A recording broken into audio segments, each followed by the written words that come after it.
દાવેદારોને લઈ પ્રદેશ ભાજપ ઉપાધ્યક્ષ રસિક પ્રજાપતિનું નિવેદન પેપરમાં આવે એ પાર્ટીમાં ન આવે। નવનિયુક્ત પ્રદેશ ઉપાધ્યક્ષના સન્માન સમારોહમાં નિવેદન આપ્યું।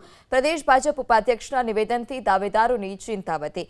રસિક પ્રજાપતિ ગયા વર્ષે જ બન્યા હતા જિલ્લા ભાજપના પ્રમુખ। તાજેતરમાં ભાજપના ઉપાધ્યક્ષ તરીકે રસિક પ્રજાપતિની થઈ છે નિમણૂક। મોટો અનુભવ છે કે પેપરમાં આવે ને પાર્ટીમાં ક્યારે ન આવે। આ ભારતીય જનતા પાર્ટીનું તમે કર્મચ કાર્યકર્તાને કે તમારી કાર્ય પ્રવૃત્તિને તમે જાળવી રાખજો અને પાર્ટીના કાર્યકર્તાને ક્યારેય અન્યાય નહીં થાય એની મારી ખાતરી આપું। નવનિયુક્ત પ્રદેશ ઉપાધ્યક્ષના સન્માન સમારોહમાં નિવેદન આપ્યું। પ્રદેશ ભાજપ ઉપાધ્યક્ષના નિવેદનથી દાવેદારોની ચિંતા વધી। રસિક પ્રજાપતિ ગયા વર્ષે જ બન્યા હતા જિલ્લા ભાજપના પ્રમુખ।